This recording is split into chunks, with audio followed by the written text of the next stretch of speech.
한 남자가 생전 처음 해보는 게임 플레이 하나에 개발사는 밤새도록 긴급 회의를 열어야 했다. 이유는 간단했다. 그의 행동은 핵으로도 재현할 수 없었기 때문이다.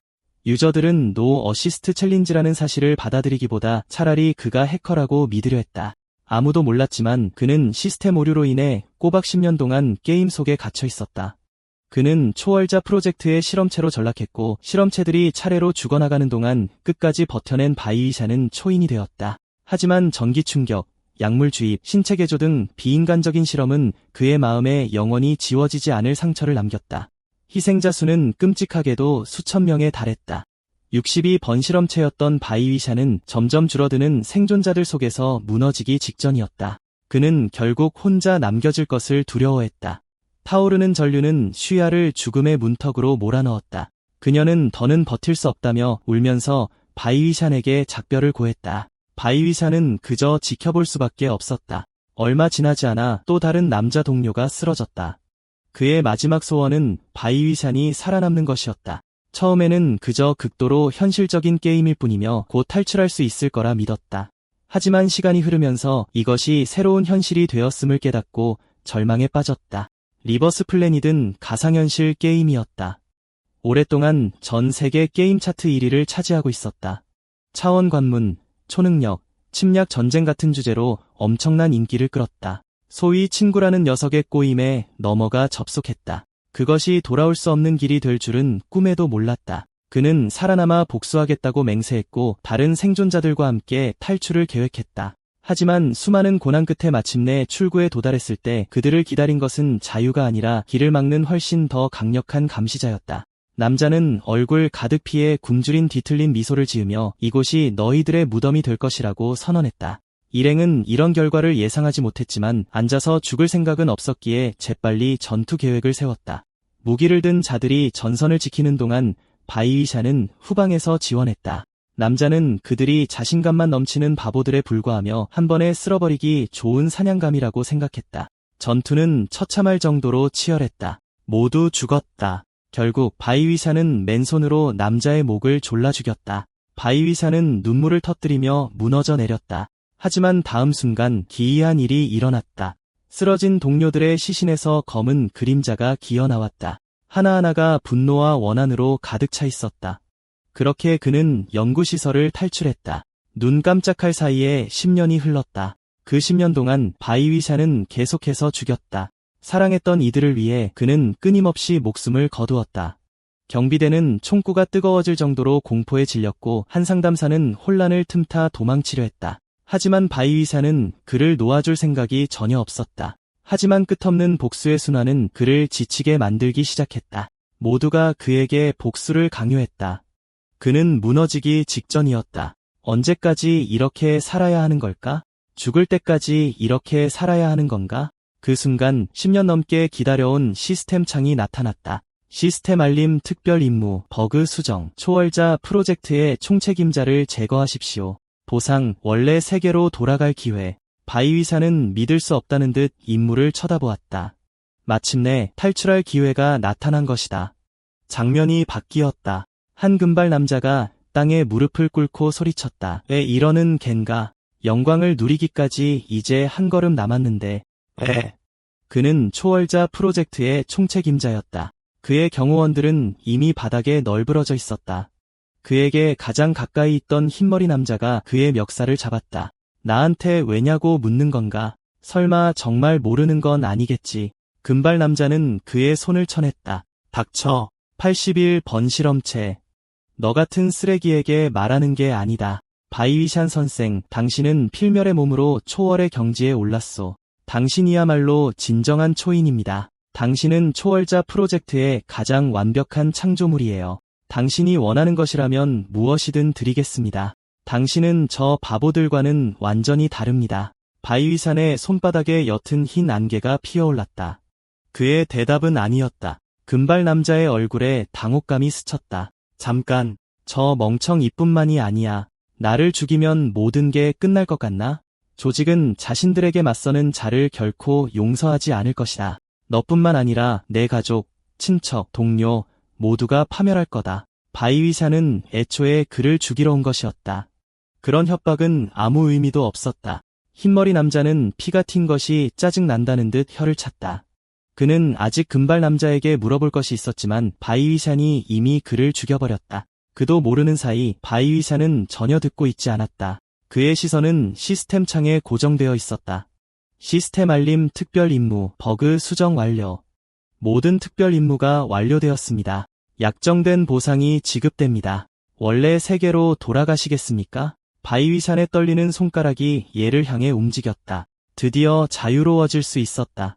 하지만 그 순간 수많은 목소리가 동시에 울려 퍼졌다. 위산, 어디가? 우리를 잊은 거야? 아직 살아있는 놈들 가서 죽여줘. 복수, 복수. 잔혹한 복수를 해줘. 바이위샨은 이미 할 만큼 했다고 느꼈다. 그는 지쳤다. 그때 흰머리 남자가 그의 어깨를 쳤다. 어이, 바이위산. 뭘 그렇게 멍하니 있어? 바이위산은 미소를 지으며 말했다. 난 원래 세계로 돌아갈 거야. 흰머리 남자는 얼어붙었다. 원래 세계? 무슨 소리야? 넌 처음부터 이곳에 속해 있었잖아. 다른 사람들을 찾아서 미안하다고 전해줘. 결국 그는 얘를 눌렀다. 다시 눈을 떴을 때 그는 침대의 옆으로 누워 있었다. 그의 방이었다. 정말로 돌아올 줄은 몰랐다. 그는 핸드폰을 확인했다. 그가 게임에 끌려 들어갔던 바로 그날이었다. 저쪽에서는 10년이 흘렀지만 이곳에서는 시간이 전혀 흐르지 않았다.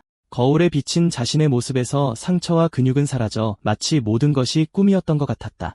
하지만 머릿속의 장면들은 고통스러울 정도로 생생했다. 슈야의 절망, 총책임자의 협박, 그런 것들이 꿈일 리 없었다. 만약 꿈이었다면 감각과 기억이 이렇게 선명할 리 없었다. 그곳에서 보낸 10년은 부정할 수 없는 현실이었다. 바로 그때 핸드폰이 울렸다. 발신자 이름은 정나연이었다. 이상하게 낯익은 이름이었다. 수화기 너머에서 고함이 터져나왔다. 야, 왜 답장이 없어? 설마 우리 약속 잊어버린 건 아니지? 약속, 당연하지. 오늘 밤에 만나기로 했잖아. 내가 주소 보내줄게. 얼른 와. 끊는다. 바이위샤는 마침내 기억해냈다. 그녀는 같은 과에서 가장 친한 동기였고 애초에 그에게 리버스 플래닛을 하라고 부추긴 장본인이었다. 그녀가 끊임없이 조르지 않았다면 그는 절대 플레이하지 않았을 것이다. 그는 정나연이 모든 것을 알고 일부러 그랬는지 의심했지만 이내 그 생각을 떨쳐버렸다. 일단은 그녀를 먼저 만나는 것이 나았다. 어쨌든 그는 막 돌아왔으니까. 그가 들어서는 순간 정나연이 신나게 손을 흔들었다. 여기야. 바이이샨, 정말 오랜만이다. 방학하고 처음 보는 거지? 그치? 한잔할래? 바이위샤는 오늘 날씨가 별로라며 거절했다. 진짜 이유는 지금 상태에서 술에 취했다가는 무슨 일이 벌어질지 몰랐기 때문이다. 감히 그럴 수 없었다. 왜 그래? 그럼 그냥 밥이나 먹자. 불판 위에서 지글거리는 삼겹살은 그에게 이미 사치처럼 느껴졌다. 그때 정나연이 물었다. 근데 리버스 플래닛은 해봤어? 적어도 튜토리얼은 끝내겠다고 했잖아. 그녀는 정말 아픈 곳을 찌르는 법을 알았다. 그는 겨우 캐릭터를 만들고 오프닝 컷신을 끝내자마자 끌려 들어갔다. 그녀는 오프닝 컷신이라는 말만 듣고는 불평했다. 에이, 바이이샨, 그건 그냥 안 한 거나 마찬가지잖아? 그 말을 듣고 바이이샨은 거의 폭발할 뻔했다. 안 한 거나 마찬가지라고? 생각해보니 대체 누구 때문에 내가 10년 동안 지옥에서 살았는데? 너 때문에 얼마나 기대했는데. 내 방송에 고정 게스트로 나와주기로 약속했잖아? 너 옛날에 투기장 랭커 프로였잖아. 기억나? 나 같은 학고 방송인 말이야. 내가 실력 조금만 보여주면 무조건 떡상할 텐데. 바이위샤는 얼어붙었다. 방송인, 전에 게임 방송을 하고 싶다고 말한 적이 있었다. 그제야 그는 정나연이 왜 자꾸 같이 게임을 하자고 졸랐는지 이해했지만 그런 약속을 한 기억은 없었다. 왜, 적어도 한 번은 나와주겠다고 했잖아. 그제야 비로소 정말로 돌아왔다는 느낌이 그를 덮쳤다. 집에 돌아온 후 바이위샤는 즉시 인터넷을 검색했다. 리버스 플래닛의 개발사는 미국 샌프란시스코 실리콘밸리에 본사를 두고 있었다. 그는 이내 한숨을 내쉬었다. 본사를 찾는다 한들 뭘 할 수 있을까? 게임 때문에 다른 세계로 전이됐다고 말해봤자 미친놈 취급이나 당할 것이다. 게다가 만약 그들이 정말 모든 것과 관련이 있다면 제 발로 함정에 걸어 들어가는 꼴이 아닐까? 섣불리 그들을 건드렸다가 상상도 못할 보복을 당할 수도 있었다. 그는 이제 자신이 뭘 하려는지조차 알 수 없었다. 이미 그 지옥에서 탈출했다. 그런데 계속 파고들려는 걸까? 어쩌면 저쪽의 모든 것을 잇는 것이 최선의 선택일지도 모른다. 어쨌든 이곳이 그의 원래 세계였으니까. 그날부터 바이위샤는 학교를 오가며 평범한 일상을 다시 시작했다. 그는 평범한 삶을 살기 위해 최선을 다했다. 학생으로서 캠퍼스 생활을 즐겨야 했다. 하지만 정말 돌아온 걸까? 이런 삶이 정말 그의 현실일까? 그가 예상하지 못했던 것은 그들을 함께 데려왔다는 사실이었다. 그가 돌아보자 평소처럼 조용히 공부하는 동기들이 보였다. 다음 순간 모두가 검은 실루엣으로 변했다. 무언가 어긋나기 시작했다. 그 목소리들이 다시 뇌리에 울려 퍼졌다. 복수해. 잔혹한 복수를. 여긴 내가 있을 곳이 아니야. 가서 그놈들을 죽여. 바이위샤는 교실을 뛰쳐나갔다. 동기들은 그가 갑자기 왜 그러는지 영문을 몰랐고 그때 한 손이 그의 어깨에 닿았다. 바이위샤, 괜찮아? 화들짝 놀란 그는 본능적으로 반응해 그 손을 잡아챘다. 마치 괴물과 싸우는 것처럼 즉시 다른 주먹이 튀어나왔다. 그의 반 친구는 겁에 질렸다. 너 뭐 하는 거야? 그 말에 그는 현실로 돌아왔다. 그는 서둘러 손을 거두었다. 미안. 그의 비정상적인 행동에 다른 사람들은 뭔가 잘못됐다는 것을 깨달았다. 그들의 얼굴에 공포가 번졌다. 지금 그가 원하는 건 혼자 있는 것뿐이었지만 목소리들이 다시 들려왔다. 위신, 이제 그만해. 돌아와. 위신, 우리를 잊은 거야. 우리의 복수를 해줘. 그때 정나연이 갑자기 그의 곁에 나타났다. 위시안, 내 얼굴 좀 봐. 요즘 계속 멍해 보여. 괜찮아. 바이위샤는 그녀를 걱정시키고 싶지 않아서 아무렇지 않다고 고집을 부렸다. 그가 말하고 싶어 하지 않는 걸 보고 정나연은 더 묻지 않았다. 내가 그렇다면 알겠어. 하지만 무슨 일 있으면 꼭 말해줘. 이 누나가 있잖아. 그 말을 듣고서야 그는 긴장을 풀었다. 일단은 내가 먼저 들어갈게. 그 망령들을 이곳으로 데려온 건 나야. 그들이 만족해야 이 모든 게 끝난다면 시도해볼 수밖에 없었다. 그는 눈앞에 게임 포드를 보더니 망설임 없이 그 안으로 들어갔다. 그는 이대로라면 그곳과 이곳이 다를 바 없다는 걸 알았다. 돌아가자. 이번에야말로 완전히 끝내겠어. 기계적인 목소리가 들려왔다. 리버스 플래닛에 오신 것을 환영합니다. 바이위샤는 즉시 알아차렸다. 그곳은 연구시설의 대기실이었다. 게임으로 바로 들어온 건가? 어차피 다른 세계의 자신은 연구실로 돌아갈 수 없었으니까. 그는 이해할 수 없었다. 왜 그 세계로 돌아갈 수 없는 거지? 마침내 그 지옥으로 돌아가기로 결심했는데 충족하지 못한 조건이라도 있는 건가? 그때 현재 캐릭터 외형 확정이라는 창이 나타났다. 일단 튜토리얼부터 진행해야겠다고 생각했다. 튜토리얼이 끝나면 돌아갈 수 있을지도 모른다. 그는 전투 보정을 0으로 설정했다. 어차피 다른 세계에서는 보정 없이도 모든 것을 압도했으니까. 다음은 첫 번째 능력 코어 엘리먼트 선택이었다. 이곳의 능력은 언제든 초기화할 수 있었다.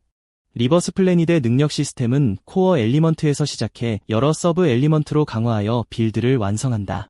코어와 서브 엘리먼트의 완전한 조합을 빌드라고 부른다. 시스템이 워낙 방대해서 프로리그에는 빌드 전문가라 불리는 빌드 연구 전문 직책도 있을 정도다.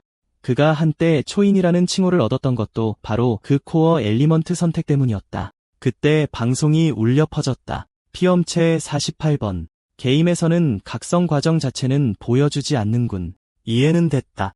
어차피 마조이스트가 아닌 이상 그런 경험을 게임에서 다시 하고 싶어 할 사람은 없을 테니. 그렇게 생각하며 그는 확인하러 앞으로 나아갔다. 방에 들어선 순간 그는 얼어붙었다. 제가 되어도 알아볼 수 있었다. 각성자들을 억제하고 초월자 프로젝트에 대한 보복을 막기 위해 만들어진 살인기계, 그리고 수많은 피험자들의 죽음 뒤에 있는 진범 에디넬. 튜토리얼 임무 01 에디넬을 제거하라. 발현된 능력을 사용해 에디넬과 교전하십시오. 구조로 보아 초기형 모델인 것 같군. 견딜 수 없는 기억들이 다시 떠올랐다. 위신 오빠 살려줘. 녀석이 직접 죽인 피험자 수는 셀 수 없었다. 에디넬은 순식간에 사라졌다가 다시 나타나 바이위샨에게 곧장 돌진했다. 바이위샨은 손목을 풀었다. 여기든 저기든 다 똑같군. 연구원 녀석들은 정말 변함없이 역겨운 짓만 골라서 하는군. 그는 고개를 기울여 에디넬의 주먹을 가볍게 피했다. 에디넬의 공격은 파도처럼 몰아쳤다.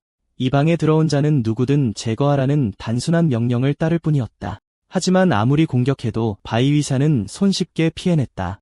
틈을 포착한 바이위사는 손바닥으로 녀석의 가슴을 쳤다. 최종형은 능력까지 사용하는데 그 녀석은 골치 아프지. 하지만 이래서야 넌 그저 초기 시제품에 불과해. 그 일격에 녀석은 산산조각이 났다. 실험 종료.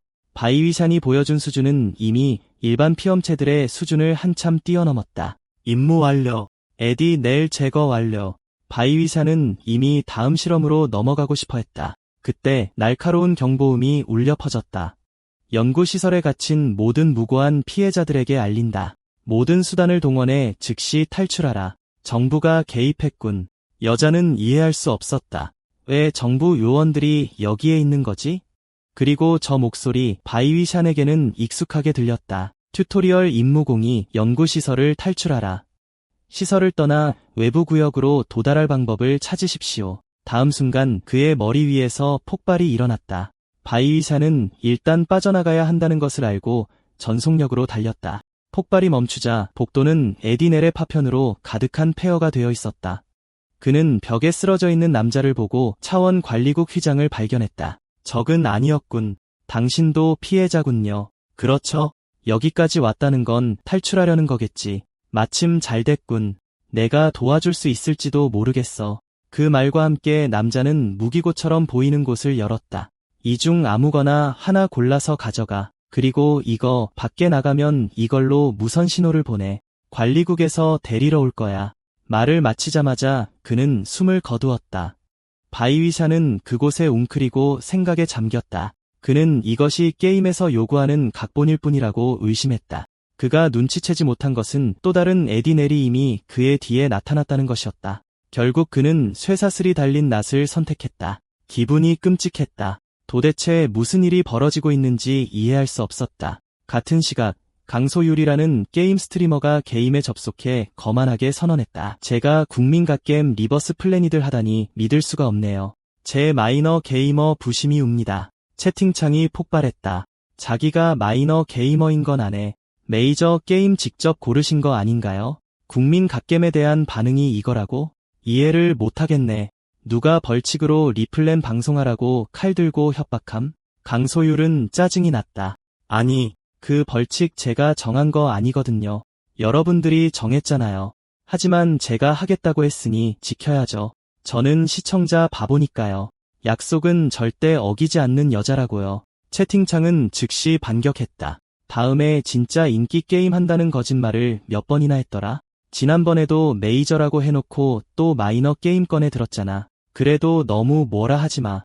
누가 우리한테 이런 마이너 게임 방송해주겠어? 강소율은 노련한 프로 정신을 발휘하며 평정심을 유지하고 방송을 이끌었다. 자, 그럼 클리어 챌린지 실패 벌칙을 수행하며 리플랜을 한번 맛보도록 하겠습니다. 시청자들도 바보는 아니었다.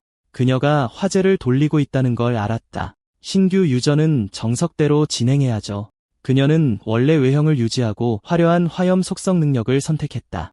마지막으로 전투 보정 퍼센티지 설정이 나왔다. 그녀는 친절하게 설명했다. 전투 보정은 자세 교정, 동작 보조, 능력 사용 최적화를 통해 전폭적으로 지원하는 시스템입니다. 퍼센티지가 높을수록 더 많은 도움을 받고 직접 조절할 수도 있어요. 채팅창은 즉시 끔찍한 아이디어를 내놓기 시작했다. 이건 0% 가야지. 노 어시스트 튜토리얼. 가자. 0% 돌격. 설마 쫄았냐? 엄마, 커서 노 어시스트 할래요. 하지만 강소율도 바보는 아니었다. 그녀는 잠시 생각했다. 노 어시스트로 튜토리얼 클리어가 가능하긴 한가? 그녀는 사전에 전 세계 플레이어들에 대해 조사를 했다.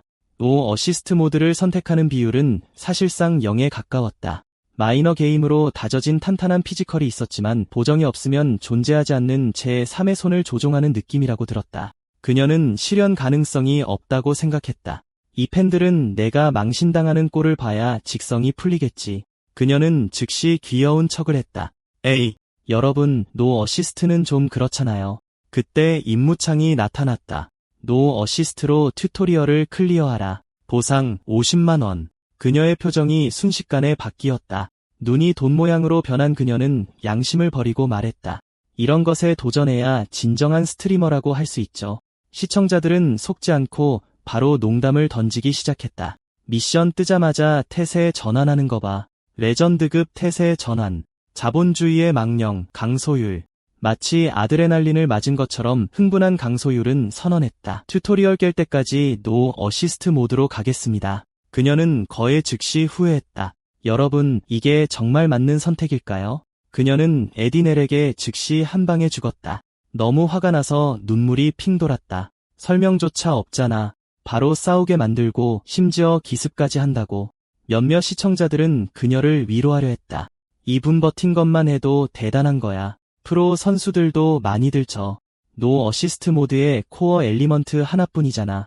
에디 넬이랑 싸우는데 당연히 어렵지. 다른 사람들도 거들었다. 이 미션은 애초에 이기라고 만든 게 아니야. 하지만 강소율은 포기하지 않았다. 이미 무전기랑 무기는 챙겼어. 탈출만 하면 클리어로 쳐주겠지. 그렇지. 그때 그녀도 연구시설 탈출이라는 튜토리얼 퀘스트를 받았다. 시스템이 쌓인 파티를 추천하며 자동 팀 매칭을 시작했다. 그것이 그녀에게 희망을 주었다. 팀전이라니 다행이다. 매칭된 팀원들이랑 깨도 미션 성공으로 쳐주잖아. 채팅창이 즉시 끼어들었다. 그거 그냥 버스 타는 거 아니냐? 버스도 실력이야. 이 튜토리얼 매칭 방식 알면 그런 말 못할 텐데. 상관없어. 어차피 아무도 매칭 안 될걸.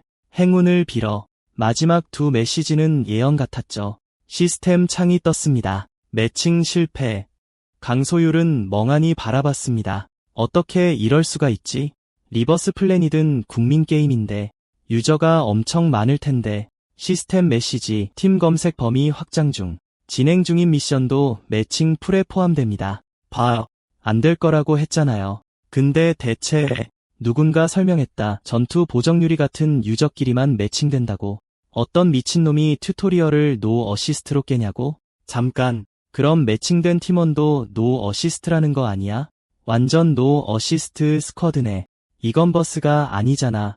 캐리해야 하는 거잖아.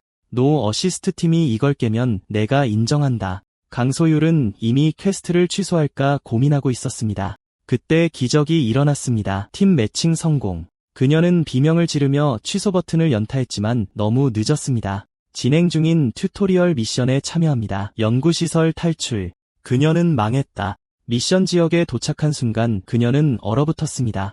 바닥에는 에디넬들이 널브러져 있었습니다. 심지어 눈을 의심하기까지 했습니다. 여러분, 이거 장난 아닌 것 같아요. 채팅창이 폭발했습니다. 이게 무슨 일이야? 설마, 이거 실화야.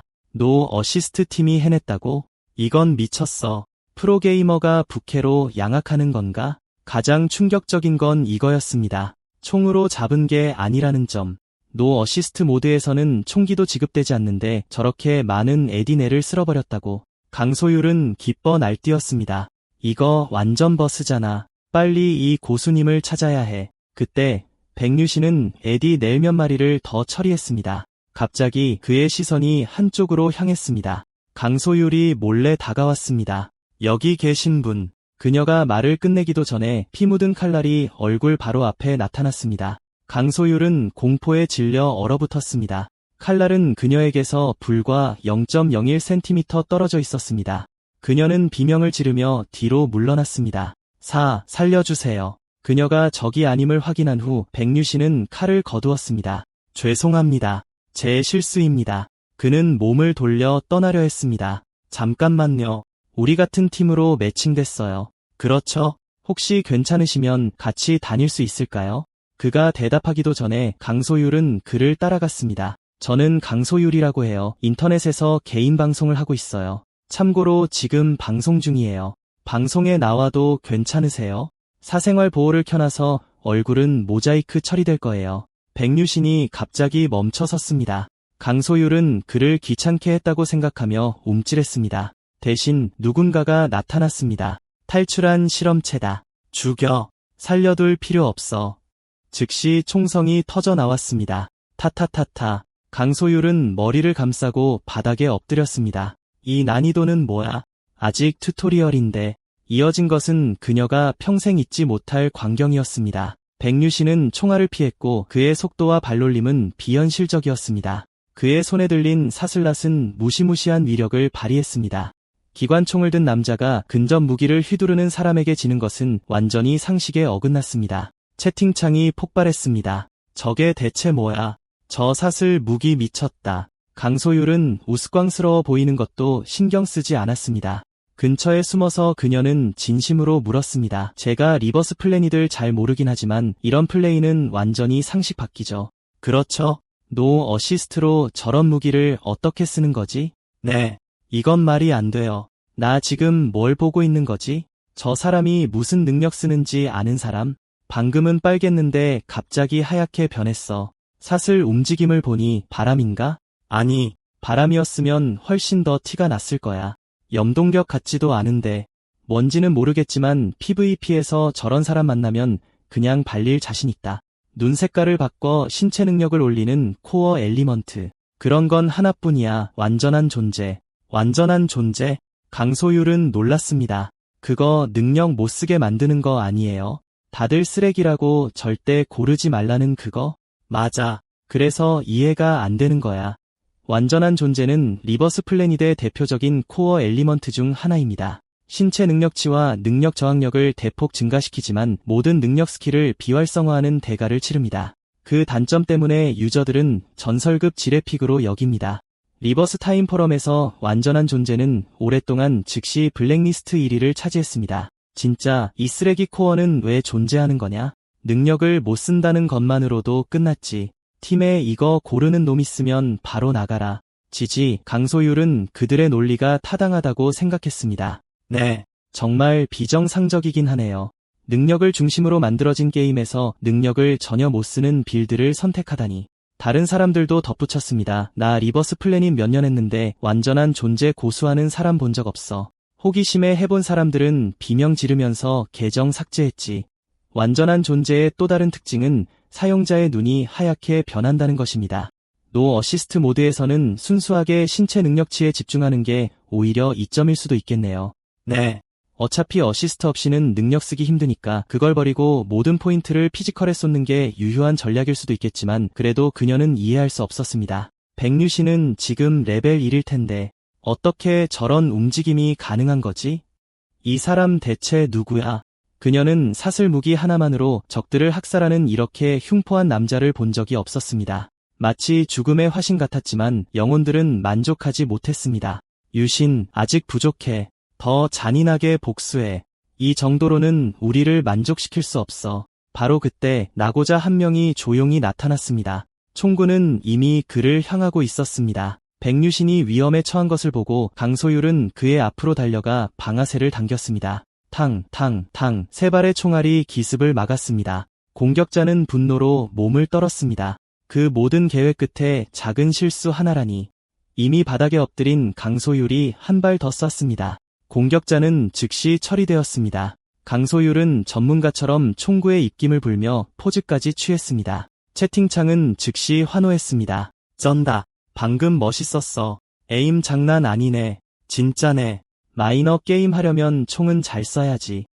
모르는 사람이 보면 제가 다 잡은 줄 알겠네. 킬딸춤 꺼져. 강소율은 백류신을 향해 돌아섰습니다. 어때요? 그렇죠? 완전 의기양양한 표정. 그 순간 백류신의 마음속에 한 기억이 떠올랐습니다. 난 어차피 강하잖아, 유신 오빠. 한 소녀가 그를 향해 달려왔습니다. 채팅창이 터졌습니다. 여러분, 저 사람 누구예요? 주아인가? 그때 강소율의 목소리가 그를 현실로 돌려놓았습니다. 기사님, 그 호칭의 백류신은 잠시 멈칫했습니다. 그게 무슨 별명이지? 왜 화 안 내세요? 그렇죠? 당신이 다 잡은 거 알아요. 전 그냥 숟가락만 얹은 거죠. 도움이 됐어요. 채팅창이 다시 폭발했습니다. 와, 기사님 너무 착하다. 킬딸춤까지 캐리해주네. 완전 레전드. 사생활 보호 모드라 얼굴은 안 보이지만 잘생겼을 것 같아. 그리고 저 목소리 음성 변조인 거 알아도 좀 부드럽네. 백류신이 묻어난 것을 보고 강소율은 더 밀어붙였습니다. 정말요? 그럼 우리 같이 튜토리얼 깨도 될까요? 제가 최선을 다할게요. 백류신은 망설임 없이 동의했습니다. 기사님, 백류신은 마침내 참을 수 없었습니다. 그냥 백류신이라고 부르세요. 네, 백류신님. 그녀는 아마도 그의 실명일 것이라고 추측했습니다. 그런 건 막을 수 없을 테니까. 그녀는 여전히 마음속에 타오르는 질문을 던졌습니다. 신뢰가 안 된다면 초기 코어 엘리먼트가 완전한 존재였나요? 백류신은 바로 인정했습니다. 숨길 것도 없었습니다. 채팅창이 폭발했습니다. 잠깐, 저게 진짜 된다고? 완전한 존재? 이 코어 재평가해야 한다. 재평가는 무슨, 여전히 쓰레기야. 맞아. 보통 사람이 기사님처럼 쓸 수 있겠냐고. 강소율도 놀라움과 부러움이 섞인 표정을 지었습니다. 와, 능력도 없이 어떻게 총알을 피해요? 보통 무슨 게임 하세요? 딱히 없어요. 그가 갑자기 말을 더듬으며 멈췄습니다. 왜 그러세요? 전방 20m에 에디 넬 2마리가 있어. 네, 20m요. 장수리는 이해할 수 없었다. 그에겐 원거리 감지 능력이 없었다. 어떻게 그렇게 먼 거리에서 숫자와 위치를 알 수 있었을까? 완전히 비상식적이었다. 백류신은 걱정 말고 따라오라고만 했다. 설마, 이건 진짜일 리가 없어. 정말로 에디넬들이 나타나자 장수리는 얼어붙었다. 백류신이 생각에 잠긴 듯 말했다. 그러고 보니 예전에 비스트 아레나라는 게임을 꽤 즐겼었지. 장수리는 할 말을 잃었다. 아니, 그게 중요한 게 아니잖아요. 앞에 위험이 있다고요. 멈춰요. 그녀의 말이 끝나기도 전에 백류신은 앞으로 전멸해 에디 넬 앞에 나타나 거대한 발차기로 날려버렸다. 단 한 방에 산산조각이 나 고철이 되었다. 정말 열심히 했을 땐 랭킹에도 들었었지. 그는 다시 주먹을 쥐었다. 주먹 한 방이 두 번째 에디 넬에게 장렬했고 그 엄청난 충격에 공간이 흔들렸다. 방송은 난리가 났다. 이거 미쳤다. 에디 넬이 저렇게 순식간에 사라지다니. 그리고 이건 노 어시스트 모드라는 걸 기억해야 해. 저게 바로 비스트 아레나 고인물의 힘인가. 이제야 아까 그 움직임이 전부 이해가 되네. 장수리는 여전히 혼란스러웠다. 비스트 아레나 프로들은 정말 저렇게 강해요. 와, 비스트 아레나 프로들도 몰라? 이러니 라이트 유저 소리를 듣지. 솔직히 나도 잘 몰라. 그렇게 강한가? 이것을 본 지식이 풍부한 시청자들이 나섰다. 지금은 모르겠지만 예전에는 비스트 아레나 프로가 되면 프로팀들이 바로 영입하려고 했어요. 맞아요. 배틀러도 그렇게 프로 선수가 됐잖아요. 장수리는 그 이름을 바로 알아챘다. 배틀러. 리버스 플래닛 프로씬에서 가장 유명한 사람 아니에요? 이분이 비스트 아레나 출신이라면 배틀러랑 싸워본 적도 있을까? 정말 궁금하다.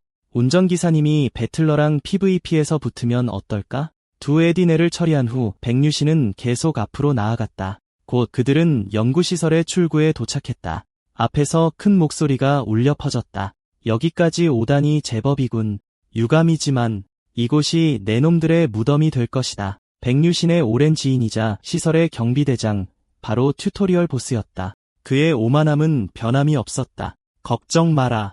너희도 곧 먼저 간 동료들 곁으로 가게 될 테니. 그를 보자 백류신은 튜토리얼이 여기서 끝난다는 것을 알았다. 하지만 다음 순간 믿을 수 없는 것이 나타났다. 대장 뒤에서 수많은 언데드들이 기어 나왔지만 그는 전혀 알아차리지 못하는 듯했다. 그들의 얼굴은 굶주림으로 뒤틀려 있었다. 경비대장이 공격을 시작했다. 살아서는 못 나간다. 장수리가 총을 쐈다. 모든 총알은 경비대장의 베리어에 막혔다. 잠깐만요. 입자 방패는 각성자 전용 아니에요. 장수리가 항의했다. 시청자들이 재빨리 설명했다. 경비대장 자체가 각성자라고. 튜토리얼 보스잖아요. 이 정도 능력은 당연한 거죠. 총으로 억지로 뚫으려는 건 순진한 생각이에요. 상황을 파악한 장수리는 뒤로 물러섰다. 유신씨, 제가 뒤에서 화력 지원할게요. 채팅창은 그녀를 무자비하게 조롱했다. 이길 수 없네. 바로 운전기사님을 부르네. 버스 모드 발동. 비록 게임일지라도 이게 조금이라도 만족을 준다면 백류신이 주먹을 날렸다. 총알에도 끄떡없던 입자 방패가 안으로 움푹 들어갔다. 경비대장은 날아가 먼지 구름 속에 처박혔다. 장수리는 완전히 경악했다. 저게 무슨 괴물이야. 총 한 발 쏘지도 않았는데 어떻게 경비대장의 입자 방패가 저절로 깨졌지? 이거 버그인가? 경비대장은 이런 굴욕을 겪어본 적이 없었다. 이 벌레 같은 놈, 그의 형태가 변하며 강철 신체가 활성화되었다. 저 피부는 뭐야? 저게 능력인가? 그의 각성 능력은 강철 신체야. 그는 백류신을 향해 돌진했다. 갈기갈기 찢어주마. 눈썰미 좋은 시청자들은 즉시 알아차렸다. 방금 땅이 꺼졌나. 저 강철 신체는 최소 1톤은 나가겠는데 한 대 맞으면 즉사야. 백류신은 치명적인 일격을 가볍게 피했다. 계속 빗나가자 경비대장이 포효했다. 언제까지 피할 수 있을 것 같으냐? 다음 순간 그의 팔 한쪽이 고속 드릴로 변했다. 드릴이 지나가는 곳마다 벽이 부서져 나갔다. 백류신은 주먹을 꽉 쥐었다. 그는 영원히 피하기만 할 생각은 없었다. 채팅창은 숨을 죽였다. 한 대 맞으면 치명타, 어시스트 켜도 간신히 피하는데 화력 지원, 웃기지도 않네. 순식간에 백류신의 주먹이 강철 갑옷을 스치며 경비대장의 바이저를 박살냈다. 경비대장은 기침하며 무릎을 꿇었다. 강철 신체가 비활성화되기 시작했다. 백류신이 차갑게 말했다. 해제하지 마. 내가 그렇게 쉽게 죽는 건 허락 못해. 언데드들이 그의 마음속에서 울부짖었다. 죽여. 찢어버려. 우리가 당한 것보다 더 고통스럽게. 경비대장의 얼굴에 공포가 가득 찼다. 너 같은 실험체가 어떻게 이런 힘을. 백류신이 그를 내려다보았다. 너희들 덕분이지. 장수리는 완전히 구경꾼이 되어 있었다. 경비대장 격파. 우리가 방금 뭘 본 거지? 정말 미쳤다. 저게 바로 운전기사님이지. 다시 한번 말하지만 이건 노 어시스트 모드에서 한 겁니다. 그리고 싸우는 방식이 너무 능숙해 보여. 설마. 어쨌든 튜토리얼 보스는 마침내 쓰러졌다. 남은 것은 시설을 탈출하는 것뿐이었다. 이거 완전 거저먹기네. 근데 왜 하필 이 타이밍에 운전기사님이 여기 있었을까? 마지막 댓글은 명백히 장수리가 당황하는 걸 보고 싶어 했다. 장수리는 현실로 돌아왔다. 그럼 가요, 유신씨. 백류신이 떠나자마자 언데드들이 경비대장의 시체에 몰려들어 그를 지옥으로 끌고 가는 듯했다. 시설 밖으로 나오자 장수리는 마침내 긴장을 풀었다. 야호! 탈출했다. 튜토리얼 탈출, 연구 시설 완료. 레벨업. 능력치 포인트 1 획득. 유신씨, 오늘 메인 스토리 계속하실 건가요? 아니요. 여기까지 할게요. 그는 장수리의 매력에 전혀 흔들리지 않았다. 방송이 막바지에 이르자 채팅창은 뻔뻔하다며 장수리를 놀리거나 포브스 선정 최고의 버스 스트리머로 칭하거나 재밌었다고 말하는 등 난리가 났고 일부는 너무 늦게 와서 아무것도 보지 못했다. 노 어시스트 튜토리얼 클리어가 확인되었습니다. 오늘은 여기까지입니다. 내일 뵙겠습니다. 백류신이 아직 있는 것을 보고 장수리가 불쑥 물었다. 제 방송에 고정으로 출연해 주실 수 있나요? 리버스 플래닛 메인 캐스트랑 PVP 같은 거 같이 해요. 그녀는 간절하게 덧붙였다. 일정은 맞춰드릴 거고 출연료도 제대로 드릴게요. 백류신은 단호하게 거절했다. 장수리는 실망한 표정을 짓더니 말했다. 그럼 최소한 친구 추가라도 할 수 있을까요? 그녀는 방송을 마무리했다. 오늘 함께 플레이해서 정말 즐거웠습니다. 여러분도 리버스 플래닛 즐겁게 하시길 바랍니다. 튜토리얼이 완전히 끝나고 백류신은 홀로 서 있었다. 그가 기대했던 일은 일어나지 않았다. 왜 그곳으로 돌아갈 수 없는 걸까? 그는 오늘의 게임 플레이가 얼마나 큰 파장을 일으킬지 몰랐다. 리버스 플래닛 게시판에 조용히 영상 스레드 하나가 올라왔다. 기술 분석, 노 어시스트, 노총기, 이것이 왜 핵이 아니며 왜 백류신이 핵이라 불리는가? 그리고 더 충격적인 메시지가 나타났다.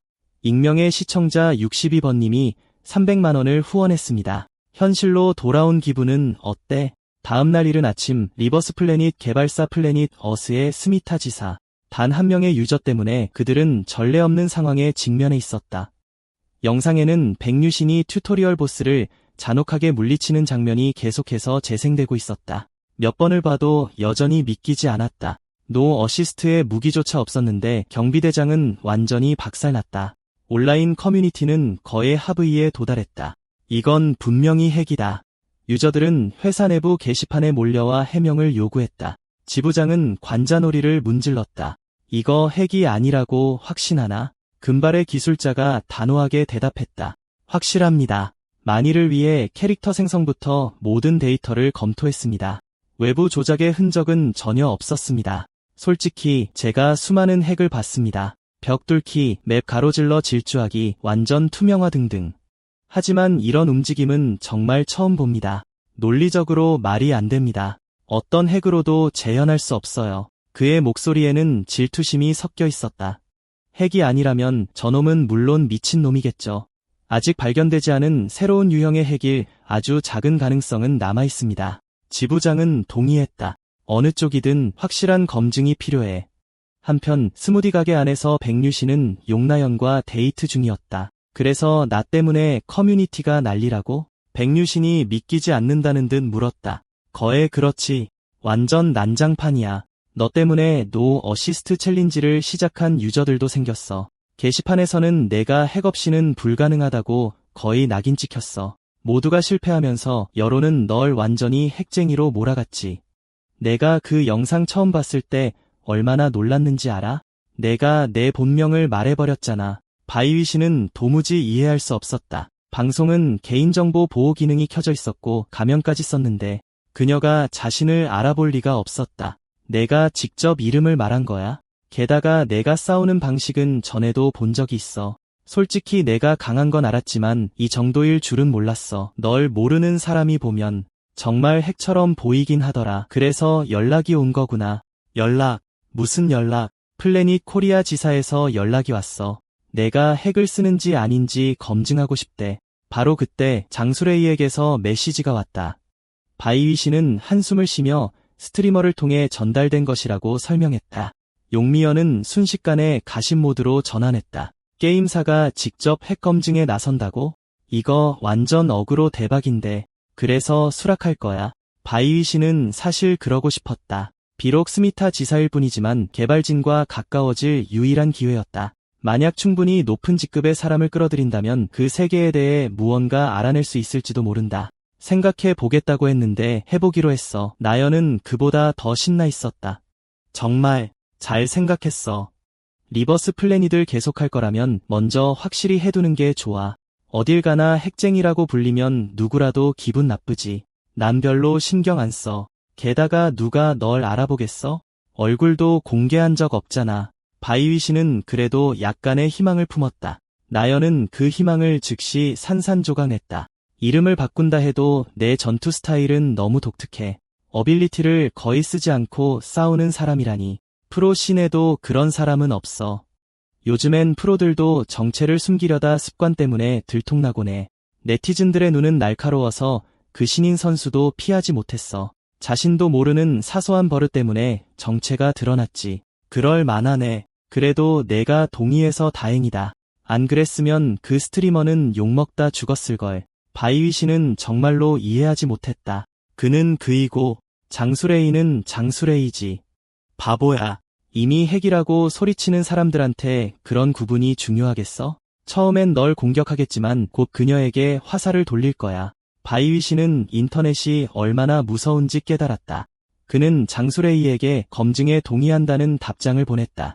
장수레이는 휴대폰을 바라보며 한꺼번에 밀려오는 행복감에 휩싸였다. 됐구나. 됐어. 지금 이 화제성이면 시청자 수가 폭발할 것이다. 그녀의 이전 최고 기록은 동시 시청자 8,584명이었다. 그녀는 킥킥거리는 웃음을 참을 수 없었다. 모두 놀랄 준비하세요. 이건 리버스 플래닛 역사상 전례 없는 일이 될 거예요. 장수레이는 즉시 핵 해명 방송을 진행하겠다는 공지를 올렸다. 안녕하세요, 여러분. 아마 지금 가장 뜨거운 주제일 텐데요. 바이이신님. 그를 둘러싼 핵 논란에 대해 방송으로 해명하겠습니다. 나흘 후 바이위 씨는 다시 게임에 접속했다. 장수레이가 즉시 달려왔다. 이신 오빠, 지난 며칠 동안 저 정말 힘들었어요. 이 모든 게 저 때문에 일어난 것 같아서요. 정말 죄송해요. 괜찮아요. 전 별로 신경 안 써요. 그런데 수레이 씨 혹시 저를 의심하나요? 그녀는 놀란 표정을 지었다. 그날 제 눈으로 직접 오빠의 움직임을 봤잖아요. 그리고 솔직히 사람들이 핵이라고 드는 증거들도 좀 빈약하고요. 무엇보다 그때 오빠의 눈빛은 마치 연쇄살인마 같았어요. 핵을 썼을 거란 생각은 한 번도 해본 적 없어요. 그녀는 당황하며 재빨리 덧붙였다. 제 말은 그냥 직감적으로요. 그녀는 카메라를 꺼내 들었다. 아무튼 준비되셨으면 방송 시작할게요. 안녕하세요, 여러분. 오래 기다리셨습니다. 장수레이는 카메라를 향해 V 포즈까지 취했다. 채팅창은 즉시 폭발했다. 드디어 해명해라. 해명해. 목 빠지게 기다렸다. 이거 핵 파는 방송임. 핵쟁이. 이거 보려고 치킨 시켰다. 딱 봐도 핵이잖아. 해명할 게 뭐 있어. 일단 지켜본다. 예상대로 방송은 순식간에 시청자 수 1만 명을 돌파했다. 장수레이가 외쳤다. 화제성 엄청나네요. 이 논란이 얼마나 많은 관심을 끌었는지 보여주는 거죠. 그래서 다시 한번 바이위신님을 모셨습니다. 안녕하세요. 바이위신입니다. 그가 등장하자마자 욕설이 쏟아졌다. 그냥 영정시켜라. 낯짝 두껍네. 핵 써서 게임하는 게 무슨 의미가 있냐? 물론 그를 옹호하는 사람들도 있었다. 이 채팅 너무 심한 거 아니냐? 만약 핵 아니라고 밝혀지면 어쩔 건데? 아직도 핵 아니라고 믿는 사람 있음? 조심해라. 우리 지금 세뇌당하는 중이다. 결과 나올 때까지 중립 박으면 안 되냐? 그래서 핵이라는 거야 아니라는 거야? 온갖 목소리가 뒤섞였다. 장수레이는 미간을 찌푸렸다. 채팅 예절을 지켜주세요. 너무 과열되면 채팅창을 닫겠습니다. 검증을 시작하기 전에 바이위신님은 이번 논란을 어떻게 생각하시나요? 바이위신은 어이가 없었다. 고작 이런 일로 이 난리라니. 그의 말은 다시 채팅창에 불을 지폈다. 고작 이런 일이라니 리버스 플래닛을 뒤집어 놓으셨는데요. 이거 완전 투기장 고인물의 겸손을 빙자한 자랑질이네. 핵쟁이가 이제 와서 연기하네. 장수레이조차 그들의 말에 일리가 있다고 느꼈다. 사소한 일이라고 말하는 건 정말 어처구니 없게 들렸다. 어떻게 해명하실 건가요? 그녀가 미소 지었다. 좋은 질문이네요. 오늘 검증을 위해 특별한 손님을 모셨습니다. 아마 지금쯤 도착하실 때가 됐는데 다음 순간 화면에 한 남자가 나타났는데 바로 장수레이가 초대한 손님이었다. 더욱 놀라운 것은 그의 머리 위에 GM이라고 표시되어 있었다. 안녕하세요, 여러분. 저는 브레너디 포스스미타 지사 운영 1팀장 박건하얀입니다. 채팅창은 즉시 폭발했다. 이 사람 누구임? 핵 아니란 거 증명하려고 운영팀장까지 데려왔다고? 저 GM 마크 진짜임? 본사에서 인증된 직원만 받을 수 있는 포맷 마크잖아. 진짜 핵이 아닌가 보네. 그럼 아까 핵쟁이라고 도배하던 애들 어쩔? 바이위신의 눈에 희망의 불꽃이 타올랐다. 운영팀장이라면 무언가 알고 있을 것이다. 검증이 끝나면 물어봐야겠다. 세 사람은 정식으로 인사를 나눴다. 이렇게 와주셔서 감사합니다. 저는 스트리머 장수레이입니다. 저는 바이위신입니다. 만나서 반갑습니다. 박건하야는 바이위신을 훑어보았다. 이자가 바로 모든 문제의 근원인 바이위신이군. 별로 특별해 보이진 않는데 저를 따라 검증구역으로 와주십시오. 그들은 곧 금속으로 된 방에 도착했다. 이곳은 어빌리티 연습과 전투 훈련을 위한 개인 훈련실입니다. 사전에 합의된 대로 여러 차례의 전투를 관찰하여 외부 프로그램 개입 여부를 확인할 겁니다. 바이위신은 방을 훑어보았다. 그 세계에서는 본 적 없는 공간이군. 박건하얀이 그를 돌아보았다. 동의하십니까? 네, 동의합니다. 좋습니다. 그럼 간단하겠군요. 다음 순간 방 중앙에 에디 넬이 나타났다. 채팅창이 다시 들끓었다. 저거 궁극 버전 에디 넬 아니야? 노 어시스트의 표준 코어 할당인데 이길 수 있을까? 궁극 훈련 유닛. 나 게임 잘 몰라. 저거 센 거야. 튜토리얼 초반 버전이랑은 차원이 달라. 궁극 훈련 로봇으로 검증을 시작하겠습니다. 바이위신의 동공이 순간적으로 움직였다. 완전한 존재 모드가 활성화되었다. 망자들의 목소리가 다시 울려 퍼졌다. 위신아, 무서워. 우리의 복수를 해줘, 위신아. 손에 든 테스트 태블릿을 보며 박건하얀이 전투 시작을 알렸다. 그가 말을 마치자마자 그의 표정이 변했다. 바이위신이 그의 곁에서 사라졌다. 다음 순간 파편 하나가 그를 향해 똑바로 날아왔다. 그는 맞을까봐 황급히 태블릿으로 막았다. 방송은 다시 한번 폭발했다. 궁극 에디네를 맨손으로 부수고 있는 거야? 저거 슬래지해머로도 흠집도 안 나는 놈인데. 나 지금 진짜 떨고 있어. 다른 이들은 불안하게 속삭였다. 나만 이거 무섭냐? 진짜 무섭다. 에디 넬이 불쌍해 보일 지경이야. 이 사람 미친 거 아님? 바이위신은 에디 넬 위에 서서 떨어진 부품 하나를 손에 꽉 쥐고 있었다. 박건하얀의 탐지 태블릿에는 선명하게 표시되었다. 외부 프로그램 감지되지 않음. 이게 이렇게 끝날 리가 없는데. 여전히 받아들이지 못한 박건하얀은 테스트 시간이 너무 짧았다고 판단했다. 그는 검증 강도를 높이기로 했다. 다음 순간 세대의 에디넬이 바이위신을 에워쌌다. 바이위신은 그의 리퍼 사이드를 꺼내 들었다. 현실에서 그는 밝고 수줍음 많은 청년이었지만 게임에서는 그는 냉정하고 무자비했다. 그가 플레이하는 거의 모든 게임에서 그는 걸어다니는 핵처럼 보였다. 근처에 있던 기술 개발자들조차 경악했고 어떤 방법을 써도 핵을 감지할 수 없었다. 몇 분 만에 방송 시청자 수는 10만을 넘어섰다. 1라운드 테스트가 끝났지만 박건아야는 여전히 원하는 결과를 얻지 못했다. 이번 전투에서 외부 프로그램은 감지되지 않았지만 검증 시간이 짧았습니다. 저희가 지정한 방식으로 한 번 더 싸워주시겠습니까? 주 목적은 자동 전투 핵 사용 여부를 확인하는 겁니다. 바이유신이 거절할 이유는 없었다. 자동 전투 핵은 보통 프로그램 제어에 의존하기에 사전에 정의된 전투 조건을 따를 수 있다면 자동화가 없다는 증거가 됩니다. 박건아연은 바이유신이 이렇게 쉽게 동의할 줄은 몰랐다. 그럼 사슬랏으로 궁극훈련 로봇 세대의 목을 베어주십시오. 바이유신은 괜찮다고 했다. 그가 너무 쉽게 받아들이자 박건아연은 오히려 불안해졌다. 분명히 불리한 조건인데도 그가 질 것 같다는 느낌이 들지 않았다. 다음 순간 세대의 에디넬이 동시에 나타나 바이유신에게 필살의 일격을 날리며 돌진했다. 하지만 그들이 공격하는 순간 바이유신은 이미 먼 곳으로 전멸해 있었다. 예의상 답례는 해야지. 그가 움직이자 사슬랏은 이미 제 역할을 끝낸 뒤였다. 에디넬의 몸이 두 동강 났다. 바이유신은 그저 담담하게 돌아섰다. 세대의 에디넬은 바닥에 산산조각 났지만 그의 옷자락 하나 더러워지지 않은 일격필살이었다.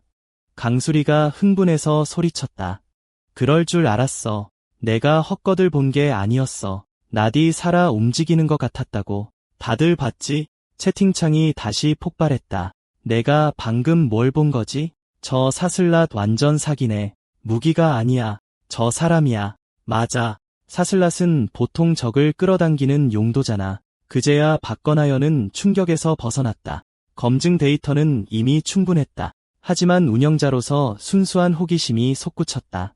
단일 코어 특성 하나로 정말 상급 훈련 로봇을 이길 수 있을까? 이건 개인적인 호기심이긴 하지만 마지막으로 한 번만 더 해보죠. 철문이 천천히 열리자 어둠 속에서 핏빛기계 눈 한 쌍이 나타났다. 등장한 것은 여성형 에디넬이었다. 시청자들은 경악했다. 진짜 저걸 꺼내네. 이건 좀 너무한 거 아니야? 운영자가 작정했네. 이걸 이기면 공식 인증 기관에서도 걸어다니는 핵이라고 부를 거야. 상급 훈련 로봇을 이용해 검증을 진행하겠습니다. 이건 에디넬의 후기형 버전입니다. 바이유신은 차분하고 무표정한 얼굴로 그것을 마주했다. 그는 저것의 손에 얼마나 많은 실험체들이 죽었는지 너무나 잘 알고 있었다. 그 순간 에디넬은 잔혹하고 뒤틀린 표정을 드러냈다. 바이유신의 살기가 순식간에 치솟았지만 에디넬이 먼저 공격했다. 바이유신이 처음으로 부상을 입은 순간이었다. 그의 얼굴에 가느다란 핏줄기가 나타났다. 수동적으로 맞는 것은 결코 그의 스타일이 아니었다. 그는 주먹을 꽉 쥐고 손익붐이 터지는 에디넬의 연타를 뚫고 파고들었다. 그의 뒤로 박살난 벽을 보면 직격당하면 즉사할 것이 분명했다. 역시 지금 상태로는 중급기보다 훨씬 강하군. 신체 경도가 부족해. 아직 방어력을 뚫을 수 없고 속도도 말도 안 되게 빨라. 그렇다면 방어력이 깨질 때까지 계속 때리면 된다. 강수리와 박건아연은 할 말을 잃었다. 채팅창은 폭발했다. 미쳤다는 말밖에는 할 말이 없네. 이건 말이 안 되잖아. 나 지금 진짜 무서워. 한 대만 맞아도 죽는데 아직도 닿질 않네. 박건아연은 단일 코어 특성 하나만으로 상급 훈련 로봇과 맞서는 사람이 있을 줄은 예상하지 못했다. 처음에는 불리해 보였던 상황이 점차 압도하는 구도로 바뀌고 있었다. 이게 말이 되는가? 아닐지도 모르지만 이건 현실이다. 더 이상의 관찰이 불필요하다고 판단한 그는 화면을 터치했다. 다음 순간 에디넬이 바이유신의 시야에서 사라졌다. 바이유신은 멈칫했다. 계속해서 사냥할 계획이었기 때문이다. 박건아연이 앞으로 나섰다. 필요한 데이터는 모두 수집되었습니다. 훈련용 로봇은 제거되었습니다. 그제야 무슨 일이 일어났는지 이해했다. 강수리가 바로 물었다. 그래서 결과는요? 모두가 궁금해하던 질문. 결론적으로 확인되었습니다. 외부 프로그램의 개입은 감지되지 않았습니다. 간단히 말해 핵이 아닙니다. 몇몇은 여전히 받아들이지 못했다. 왜 내가 아니지? 어떻게 이게 가능해? 하지만 더 많은 목소리가 뒤따랐다. 운영자가 공식적으로 발표했어. 그럼 그 비난들은 정말 근거가 없었던 거네. 강수리는 만족스러운 웃음을 터뜨렸다. 내가 부인하랬지? 이제 와서 아직도 의심하는 사람 있어? 채팅창이 터져나갔다. 공식 인증. 악플러들은 이제 닥칠 수 있겠네. 다른 사람들은 농담을 했다. 잠깐. 왜 저 사람이 더 신나 보이지? 이게 진짜 말레 플레이지. 강수리의 눈이 빛났다. 그렇게 말하면 안 되지. 기억해, 유신 오빠는 핵을 쓰는 게 아니야. 그냥 핵처럼 느껴지는 실력을 가졌을 뿐이야. 알겠습니다. 검증이 끝났는데 마지막으로 하실 말씀 있으신가요? 바이유 씨는 간단하게 말했다. 수고하셨습니다. 박건하연이 웃었다. 재미있었습니다. 이것으로 오늘 방송을 마칩니다. 다음에 뵙겠습니다. 데이터에 따르면 시청자 수는 10만을 넘어섰다. 몇몇 시청자들은 떠나기를 아쉬워했다. 벌써 끝이야. 나 이제 막 왔는데 어차피 해명 방송이었으니까. 그래도 그들은 작별 인사를 했다. 정말 전설적인 방송이었다. 안녕. 참여해주신 두 분께 다시 한번 감사드립니다. 제가 감사해야죠. 흔쾌히 검증에 응해주셔서. 특히 유신님. 의외로 예에 바르게 박건하연은 로그아웃할 준비를 했다. 바이유신이 그를 멈춰 세웠다. 잠깐만요. 질문이 하나 있습니다. 박건하연은 멈칫했다. 무엇입니까? 게임에 버그가 있나요? 예를 들어 플레이어가 로그아웃하지 못하게 하는 버그 같은 거요. 박건하연은 의아한 표정을 지었다. 그런 건 들어본 적 없습니다. 그런 치명적인 버그가 있었다면 리버스 플래닛은 세계적인 게임이 되지 못했을 겁니다. 바이유 씨는 여전히 답을 얻지 못했다. 입자 빛의 장막과 함께 박건하연은 로그아웃했다. 강수리가 한숨을 내쉬었다. 드디어 끝났다. 유신 오빠, 오늘 정말 고생 많았어요. 방송 수익은 오빠랑 나누고 싶은데 나중에 연락해도 될까요? 돈은 거절했지만 계속 연락하기로 했다. 그가 몰랐던 것은 강수리에게는 자신만의 생각이 있었다는 것이다. 다른 할 말 있어? 바이가 물었다. 그녀는 망설이다가 고개를 저었다. 아니야. 다음에 얘기하자. 시스템 창을 보며 바이는 생각보다 얻은 게 적어 조금 실망스럽다고 생각했다. 바로 그때 정나연에게서 메시지가 왔다. 방송 끝났어. 전투 준비실로 와. 그녀는 들떠 보였다. 어땠어? 커뮤니티가 난리 났어. 너 완전 유명해졌어. 쉴 새 없이 떠들면서 게임하려니 어색하고 불편해. 그럼 채팅은 신경 쓰지 마. 넌 그냥 게임만 해. 나머지는 내가 알아서 할게. 내가 다 준비해 놓을 테니까. 한번 해보고 결정해.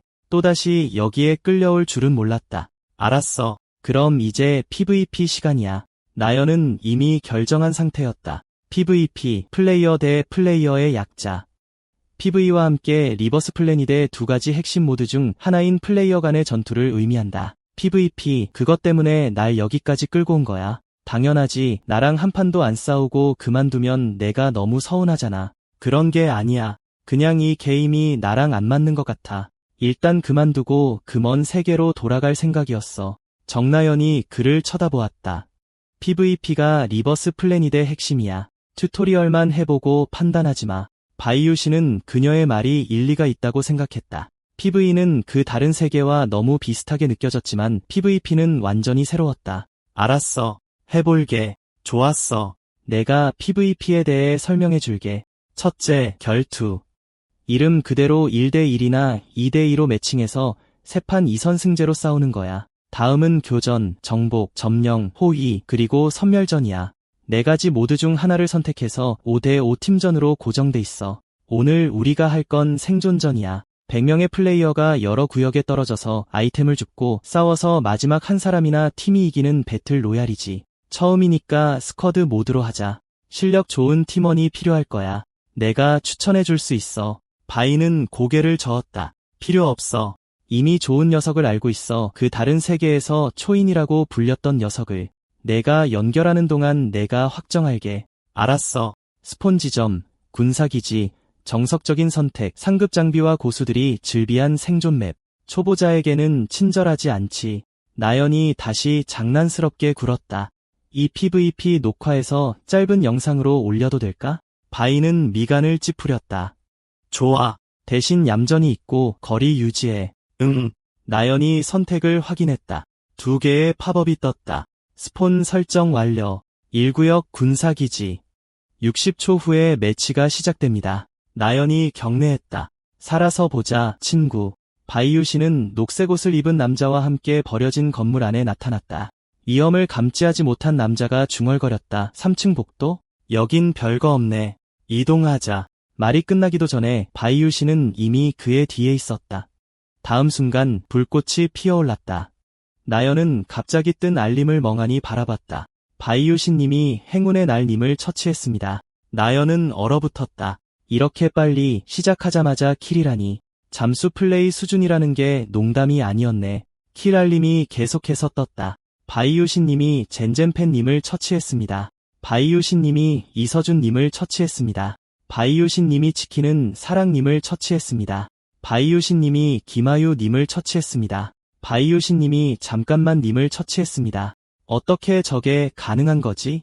바이유신님이 최강 오리트님을 처치했습니다. 정나연은 완전히 넋이 나갔다. 그녀는 마침내 강설리가 무슨 말을 했는지 이해했다. 버스 타는 기분이 정말 끝내줬다. 경기는 이제 막 시작했을 뿐이었다. 하나둘씩 사라지는 이름들을 보며 그녀는 바이유신이 도대체 뭘 하고 있는지 궁금했다. 또 다른 플레이어가 쓰러졌다. 아이디 슬라임 몬스터 가슴에 치명상. 바이유신은 자신이 이번 라운드의 마지막 생존자일지도 모른다고 생각했다. 주변에 있는 플레이어가 더 이상 느껴지지 않았다. 하지만 착지하자마자 4명과 동시에 마주쳤다. 그에게는 그저 몇 번 더 손을 쓰는 것일 뿐이었다. 마치 채소를 썰듯 그는 4명 모두를 보내버렸다. 아군이든 적이든 모두 깔끔하게 쓰러졌다. 파밍을 끝냈으니 이동할 시간이었다. 그때 정나연의 조난 메시지가 떴다. 유신아, 도와줘. 적이 너무 많아. 완전히 포위됐어. 그는 공유된 지도를 확인했다. 길 건너편이라 가깝지 않았다. 그래도 그는 망설임 없이 답했다. 지금 갈게. 건물 어디야? 3층 옥상. 아래층에서 싸우는 소리가 장난 아니야. 층마다 전쟁터 같아. 조심해. 바이유신이 아래층으로 내려가자마자 2명의 플레이어와 마주쳤다. 그들은 당황했다. 뭐야? 왜 이렇게 빨라? 그들 중 한 명이 재빨리 반응했다. 스킬 준비해. 시간 끌어. 말이 끝나기도 전에 바이유신은 이미 그를 죽였고 그 과정에서 팔 한쪽을 잘라냈다. 알림이 떴다. 바이유신님이 슈우님을 처치했습니다. 다른 플레이어는 믿을 수 없다는 듯 쳐다봤다. 설마 신체 강화, 민첩 빌드? 그의 손에서 자줏빛 검은 안개가 뿜어져 나왔다. 그는 손을 땅에 내리쳤다. 죽어라. 10m가 넘는 어두운 에너지의 가시들이 솟구쳤다. 공격이 솟구쳐 오르자 그는 깔끔한 백플립으로 공중으로 뛰어올랐다. 그가 착지했을 때 그 남자는 이미 죽어 있었다. 남자는 이 정도로 압도당할 줄은 전혀 예상하지 못했다. 알림이 떴다. 바이유신님이 패왕기요미님을 처치했습니다. 2 사람을 처리한 후에도 바이유신은 잠시도 속도를 늦추지 않았다. 정나연이 아직 기다리고 있었다. 곧 다음 불운한 플레이어가 나타났다. 백미 프라이드 치킨이라는 이름의 금발 짧은 머리 남자였다. 오래지 않아 바이유신은 정나연이 있는 건물에 도착했다. 그녀는 그가 이렇게 빨리 올 줄 몰랐고 심지어 지원이 필요한지 묻는 척까지 했다. 가만히 있으라고 말했다. 그는 문손잡이를 잡았다. 기척을 감지하니 안에 대략 5명이 있었다. 문이 열리는 순간 뒤에 숨어있던 존버가 무기를 휘둘렀다. 뒤틀린 미소를 지으며 그는 망설임 없이 내리쳤다. 그는 뒤늦게 움직였지만 먼저 공격하며 그의 손목을 붙잡았다. 남자는 충격으로 얼어붙었다. 다음 순간 트럭에 치인 듯한 충격이 느껴졌고 주먹 한 방에 즉사했다. 바이유신은 미간을 살짝 찌푸렸다. 아직 충분히 빠르지 않았다. 그러고는 위로 솟구쳐 계단을 곧장 뛰어올랐다. 한 번에 더 많은 적을 쓰러뜨리자 킬알림이 쏟아졌다. 옥상에서 정나연은 믿을 수 없다는 듯 쳐다봤다. 또 이 녀석 미쳤어. 채소 썰듯이 학살하고 있잖아. 갑자기 그녀는 본능적으로 반응하며 무기를 크게 휘둘렀고 전기가 지직거렸다. 바이유신이었다. 그는 그녀의 공격을 가볍게 피했다. 뭐야? 깜짝 놀랐잖아. 바로 옆에 있는 줄도 몰랐네. 벌써 14킬이나 했지? 정나연은 이제 완전히 다른 모습이었다. 악마처럼 윙윙거리는 전기톱을 쥐고 있었다. 바이유신은 그녀의 이런 모습을 처음 봤고 자기가 없어도 괜찮을 거라고 생각했다. 그녀는 어색하게 웃었다. 근처엔 별일 없네. 그녀는 화제를 돌렸다. 그럼 이 건물에 있던 사람들은 다 정리된 거네. 맞지? 무기를 손에 쥐자 그녀는 분명 자신감이 붙었고 남은 경기 동안 자기가 바이유신을 캐리하겠다고 큰 소리까지 쳤다. 결국 두 사람은 이 듀오 서바이벌 매치에서 1등을 차지했다. 그 후로 그들은 10판을 더했다. 단 한 판도 빠짐없이 1등으로 끝났다. 이제 정나연은 완전히 지쳐 있었다. 그녀는 정말로 10연승을 할 줄은 몰랐다. 오늘은 더 이상 방송할 기운이 없어. 여기서 그만하자. 하지만 그녀가 바이유신을 보는 눈빛은 이제 달라져 있었다. 그녀는 그를 그저 평범한 대학 친구라고 생각했다. 알고 보니 그는 걸어다니는 인간병기였다. 그리고 무슨 일이 있어도 그를 방송계로 끌어들여야겠다고 결심했다. 바이유신은 그녀가 무슨 꿍꿍이인지 전혀 몰랐다. 정나연은 즉시 불쌍한 척 연기를 시작했다. 최소한 메인 퀘스트는 이틀만 미뤄주면 안 될까? 나 좀 기다려줘. 내가 제대로 된 방송 계획을 짜올게. 바이유신은 관심 없다고 말했다. 게다가 그는 어차피 메인 퀘스트를 할 생각도 없었다. 정나연답게 그녀는 바로 주도권을 잡으려 했다. 다음엔 내 말 좀 들어봐. 내가 완벽하게 준비할게. 나중에 봐. 그녀는 몸을 돌려 떠났다. 그에게 다시 거절할 기회를 주지 않으려는 것이었다. 바이유신은 할 말을 잃은 채 그 자리에 서 있었다. 다시 한번 그는 실망하며 돌아섰다. PVP조차 그에게 어떤 단서도 주지 않았다. 한편 강설리는 침대에 편안히 누워 핸드폰을 보고 있었다. 그녀는 리버스 플래닛 게시판을 둘러보고 있었다. 당연히 대부분은 바이유신과 자신에 대한 이야기였다. 글을 계속 읽으며 그녀는 침대에서 뒹굴며 킥킥거렸다. 이건 미쳤어. 완전 미쳤어. 시청자가 10만 명이 넘어. 내 방송 인생에 이런 일이 정말 일어날 수 있다니. 유신 고수님이랑 영원히 방송할 수만 있다면. 그녀는 아까 더 밀어붙이지 않은 것을 후회하기까지 했다. 그녀가 잊은 것은 바이유신이 방송에 전혀 관심이 없다고 분명히 밝혔다는 점이었다. 아니야. 처음부터 꽤 단호하게 거절했지. 하지만 지금 중요한 건 정산이야. 얼마나 들어왔는지 보자. 다음 순간 그녀의 눈이 휘둥그레졌다. 이게 뭐야? 다음 날 정나연은 바이유신을 다시 불러냈고 노트북을 들고 왔다. 그는 정신이 팔려 보였다. 갑자기 불러내길래 무슨 심각한 일인 줄 알았네. 그의 이마에 땀방울이 몇 개 맺혔다. 이게 대체 뭐야? 화면에는 사랑스러운 파란 고양이가 있었다. 뭐긴 뭐야. 너를 설득하려고 밤새 만든 PPT지. 바이유신은 완전히 할 말을 잃었다. 이걸 만드느라 밤을 샜다고? 정나연은 즉시 받아쳤다. 시청자들이랑 소통 안 하고 그냥 게임에만 집중할 수 있으면 괜찮다고 하지 않았어? 바이유신은 그런 말을 한 기억이 전혀 없었지만 정나연은 이미 완전한 발표 모드로 들어갔다. 그래서 관찰 예능은 어때? 관찰 예능. 바이유신은 분명 이해하지 못했다. 여러 진행자가 스튜디오에 앉아서 다른 참가자들의 영상을 보는 형식이야. 넌 게임을 하고 내가 소통을 담당하는 거지. 나 혼자 부족하면 전문 해설가를 초대할 수도 있어. 수익은 내가 60%, 내가 40% 가져가는 거야. 꽤 괜찮은 조건이지. 그치? 관심 없어. 아, 그리고 넌 아마 방송이 얼마나 돈이 되는지 잘 모를 거야. 잠깐. 이번에 스피드레이트 마스터한테 정산받은 거 있지 않아? 그제서야 바이유신은 기억해냈다. 내가 말하니까 생각나네. 오늘 아침에 이메일 하나 받았어. 정나연이 너무 서둘러서 그를 불러내는 바람에 아직 확인도 못했다. 그는 이메일을 열었다. 제목은 유신 고수님께 강설리가 보낸 1회차 방송 정산 내역이었다. 그녀는 자발적으로 그에게 600만 원을 주었다. 정나연은 즉시 질투했다. 얼마? 600만 원. 그 숫자를 보고도 방송할 마음이 전혀 안 생겨? 그의 시선을 더욱 사로잡은 것은 첨부된 메시지들이었다. 다음 순간 바이유신의 표정이 완전히 변했다. 모든 메시지는 익명의 시청자 60이라는 사람에게서 온 것이었다. 안녕하세요, 유신님. 다시 뵙게 되어 반갑습니다. 현실로 돌아온 기분은 어떠신가요? 당신을 위해 새로운 특별 임무가 이미 준비되었습니다. 이제부터는 당신의 라이브 방송에서 뵙겠습니다. 각 메시지에는 거액의 후원이 첨부되어 있었다. 바이유신은 더 이상 침착할 수 없었다. 숫자 62는 그가 절대 잊을 수 없는 것이었다. 내가 그곳에서 돌아온 걸 알고 있어. 그 닉네임은 마치 실험체 62호, 바로 자신을 직접적으로 언급하는 것 같았다. 누구지? 바이유 씨는 벌떡 일어섰다. 대체 누가 내가 그 세계에서 돌아온 걸 아는 거지? 그는 정나연을 돌아봤다. 이 후원자가 누군지 확인할 방법이 있어? 정나연은 얼어붙었다. 왜 갑자기 그런 걸 물어봐? 개인정보 보호 규정 때문에 그건 불가능해.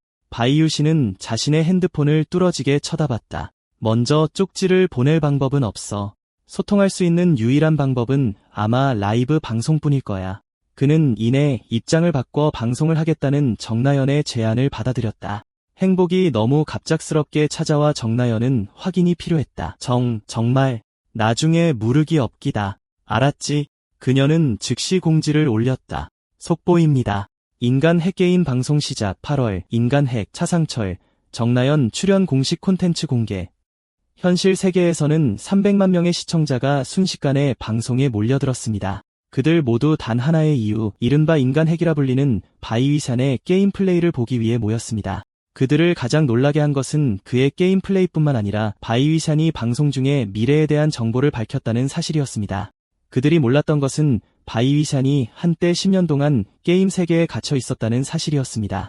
그는 미천한 실험체에서 시작하여 한 걸음 한 걸음 쌓아나가 초인과 같은 존재가 되었습니다.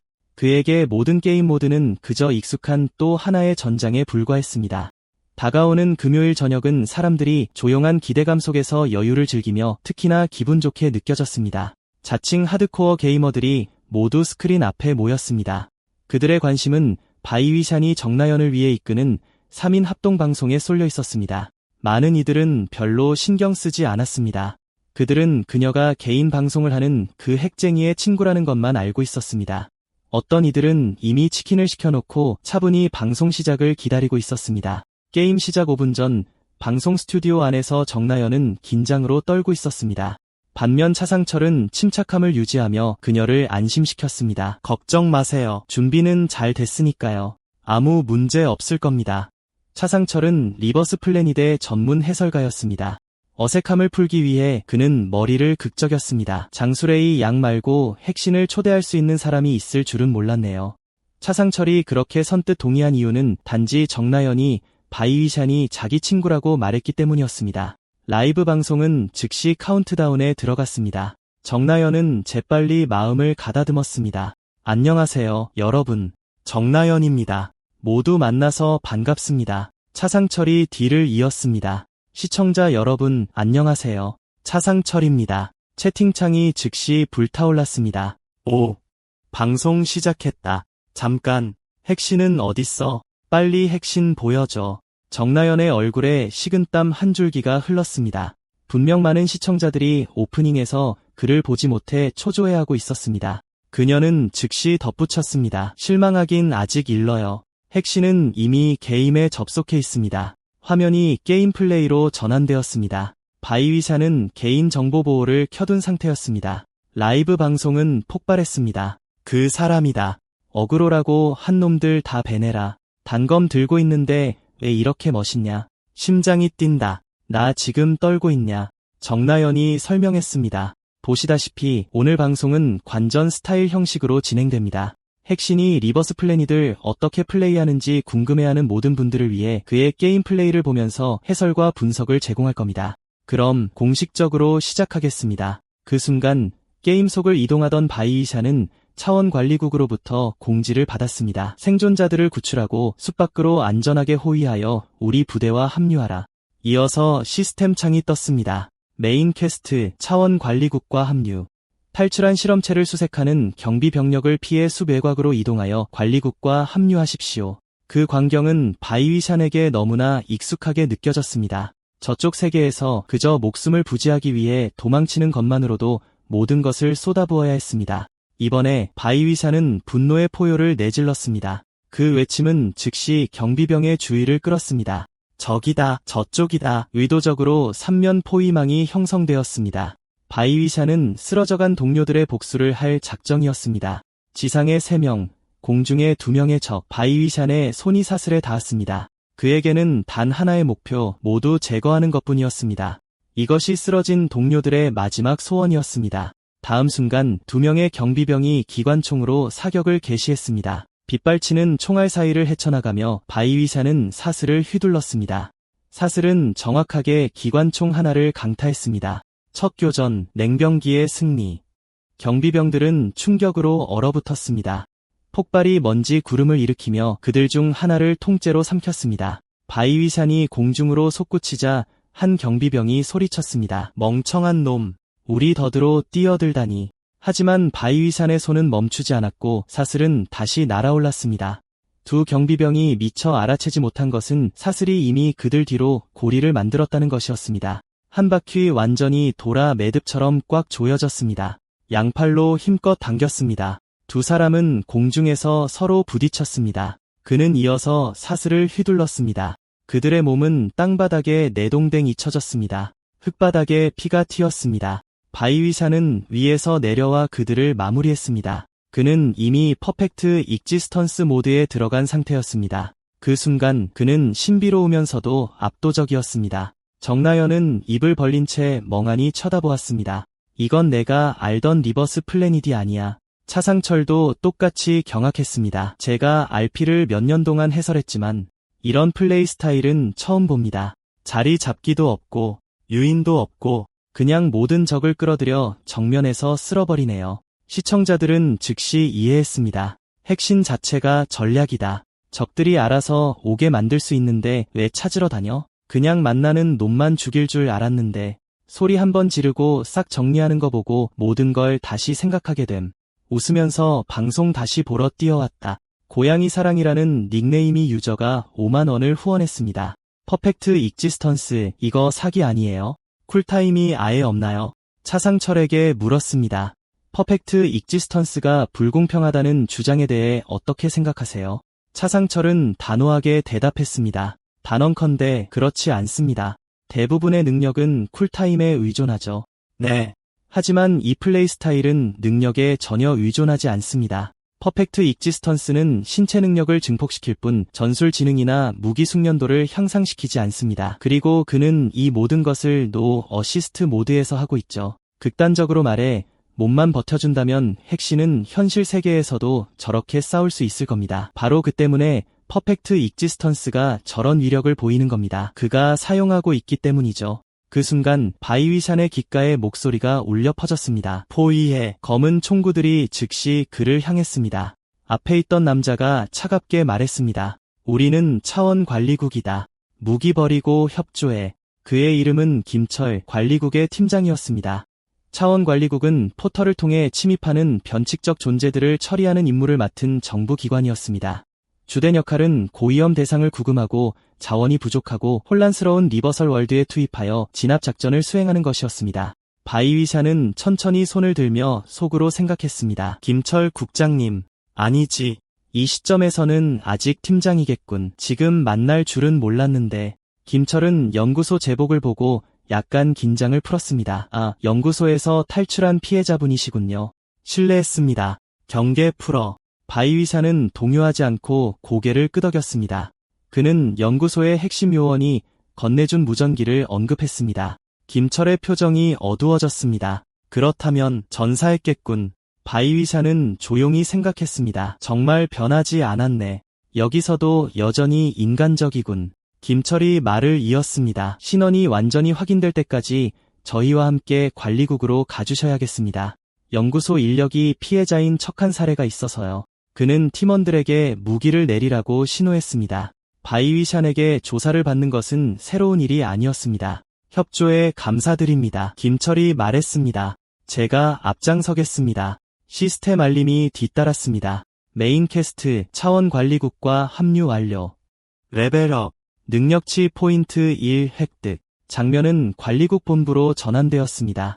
바이위샤는 상담실 안에 앉아 다시 그곳에 오게 된 것에 다소 놀랐습니다. 저쪽 세계에서 연구소를 탈출한 후 그는 복수를 위해 돈을 모으면서 기업의 계약을 받아들였습니다. 암살과 납치도 드물지 않았지만 대부분의 일은 리버설 월드 작전과 관련이 있었습니다. 기업들은 전리품을 위해 습격을 감행한 뒤 수익이 기대에 못 미치면 뒷수습을 당국에 떠넘기곤 했습니다. 자연스럽게 그로 인해 그는 관리국과 반복적으로 접촉하게 되었습니다. 그는 이전에 관리국과 함께 싸운 적도 있었지만 갈등이 고조되어 서로에게 칼을 겨눈 경우도 여러 번 있었습니다. 바로 그때 방 안에 하이힐 소리가 울려 퍼졌습니다. 안녕하세요, 바이위샨 씨. 저는 차원관리국 1팀 핵심 요원 이유진입니다. 그녀가 나타난 순간 라이브 방송 채팅창이 폭발했습니다. 와, 이유진이다. 역시 RP 3대 미녀, 진짜네. 이유진은 정중하게 고개를 끄덕였습니다. 안녕하세요. 그녀는 의자를 빼서 앉았습니다. 오시느라 고생 많으셨습니다. 지금 당신 앞에는 두 가지 선택지가 있습니다. 첫째, 관리국의 보호를 받으며 민간인으로 사는 것입니다. 이 선택지에서는 능력 사용이 엄격히 금지됩니다. 둘째, 차원관리국의 요원이 되는 것입니다. 즉시 현장에 투입된다는 의미는 아닙니다. 먼저 훈련을 받게 되며 평가를 거친 후에야 실전 작전에 투입될 수 있습니다. 바이위샤는 침묵을 지켰습니다. 저쪽 세계에서 그는 직접 관리국 요원들을 죽인 적도 있었는데 이제 그들 사이에 서달라는 요청을 받고 있었습니다. 이유진이 다시 입을 열었습니다. 그래서 어느 쪽으로 하시겠습니까? 민간인 아니면 요원? 바이위샤는 약간의 긴장감을 느꼈습니다. 그는 재빨리 선택지를 저울질했습니다. 민간인으로 남는 것을 선택하면 아마도 다시 기업의 어두운 계약에 발을 들여놓게 될 것입니다. 이전처럼 그는 다시 그 길을 걸을 생각이 없었고 관리국의 내부 사정에 대해 진심으로 궁금했습니다. 망설임 없이 그는 선택을 내렸습니다. 그는 차원관리국의 요원이 될 것입니다. 이유진은 바이위샨의 결정에 분명 만족스러워했습니다. 그녀는 그의 합류가 엄청난 도움이 될 것이라고 믿었습니다. 최근 기업들이 높은 연봉으로 각성자들을 공격적으로 영입하면서 관리국은 심각한 인력난에 시달리고 있습니다. 이유진은 그 점에 대해 복잡한 심경을 느꼈습니다. 결국 그런 월급을 거절할 수 있는 사람은 거의 없었고 그녀가 단지 관리국에서 일하기 때문에 이런 말을 하는 것은 아니었습니다. 그녀는 나중에 기업과 계약한 것을 후회하는 사람들이 많다고 언급했습니다. 그 이유는 대부분의 기업이 아직 초기 단계에 있기 때문이었습니다. 각성자 훈련 경험이 명백히 부족했고 훈련 중 사고가 발생해도 책임지는 경우가 거의 없었습니다. 그에 반해 차원관리국은 각성자 훈련과 리버스 월드 정화 양쪽 모두에서 오랜 역사와 풍부한 경험을 가지고 있었습니다. 하지만 바이위샤는 순진한 신입이 아니었습니다. 그는 이유진이 깨닫는 것보다 훨씬 더 많은 것을 알고 있었습니다. 깨달았다. 기업의 보수는 확실히 더 좋았지만 위험도 그만큼 컸고 많은 각성자들이 기업 의뢰를 수행하다가 죽었습니다. 일부 기업들은 아예 대금 지불을 거부하며 돈이냐, 목숨이냐, 내가 선택해라는 식의 태도를 취하기도 했습니다. 그의 경우 돈을 받기 전에 말 그대로 그들을 베어버려야 했습니다. 그 사건으로 그는 미등록 각성자임이 드러났고 관리국으로부터 오랜 추격을 받게 되었습니다. 돌이켜보면 그때가 김철 국장님을 처음 만났을 때였습니다. 이유진은 데이터 처리 부서를 통해 그의 각성자 등록을 요청하겠다고 설명했습니다.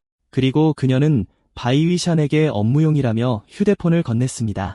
휴대폰을 손에 쥔 바이위샨은 이야기한 대로 다음 단계를 생각했습니다. 그는 훈련생으로 시작하여 능력이 검증된 후 정식으로 전투부대에 배속될 것입니다. 하지만 이유진은 자신만의 바람이 있었습니다. 그가 자신의 팀에 합류할 수 있다면 이상적일 것입니다. 바이위샨의 사회성은 아직 남아있었습니다. 그는 저쪽 세계에서 진 빚이 아직 남아있었기 때문에 진심으로 내부 시스템에 들어가고 싶어 했습니다. 비록 나중에 많은 갈등이 뒤따랐지만 연구시설에 갇혀있던 무고한 희생자들에게 정보가 방송되었을 때 발표된 이름은 이유진의 것이었습니다.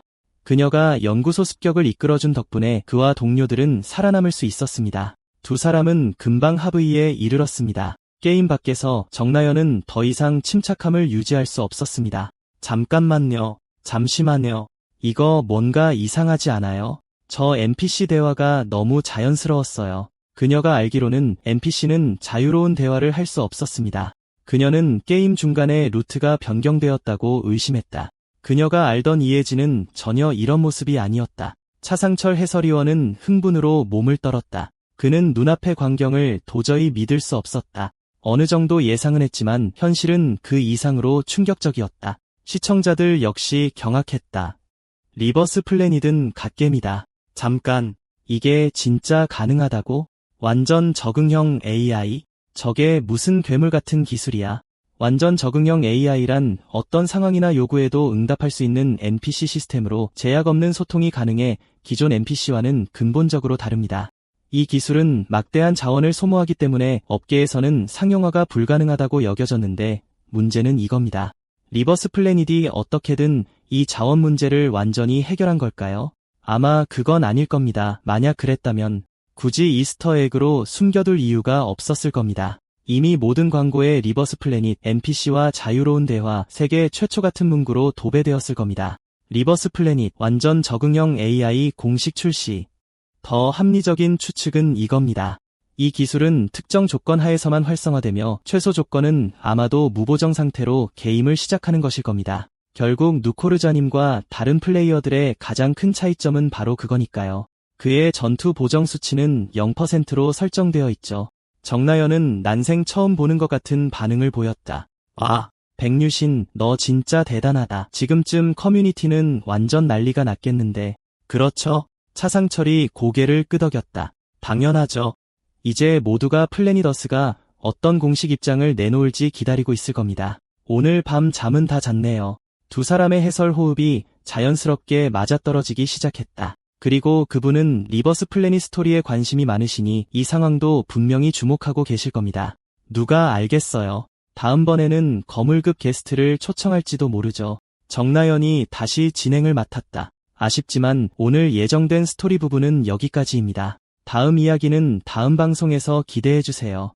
이제 PVP로 넘어가겠습니다. 시청자들이 즉시 항의했다. 여기서 끊으면 어떡해요? 다음 방송까지 어떻게 기다려요? 한편 전투 준비실에서 백류신은 이미 준비를 마쳤지만 여전히 기다리고 있었다. 익명의 시청자 60이라는 유저는 나타나지 않았다. 그는 정나연에게 무슨 일을 하고 있든 그 아이디가 후원하거나 메시지를 남기면 즉시 알려달라고 신신당부했다. 그녀는 이유를 잘 이해하지 못했지만 알겠다고 했다. 하지만 이번에는 방송을 계속 진행하며 그에게 연락하지 않았다. 백류신이 그녀에게 메시지를 보냈다. 준비됐어. PVP 계속하자. 오늘의 모드는 결투였다. 특히 이번이 누코르자의 첫 결투 모드였기 때문에 일반 리그부터 시작하게 되었다. 시스템에 익숙하지 않은 시청자들을 위해 설명하자면 리버스 플래닛에는 총 8개의 랭크가 있다. 브론즈, 실버, 골드, 플래티넘, 다이아몬드, 마스터, 그랜드마스터, 챌린저다. 브론즈 랭크에 진입하려면 먼저 일반 리그에서 10승을 거둬야 하는데 평균적으로 프로 선수들은 약 30분이 걸리고 일반 플레이어는 대략 2시간이 필요하다. 시청자들은 자신과 비교하기 시작했다. 젠장, 난 평균 이하였네. 부계정이 너무 많아. 매치메이킹 운이 중요하지.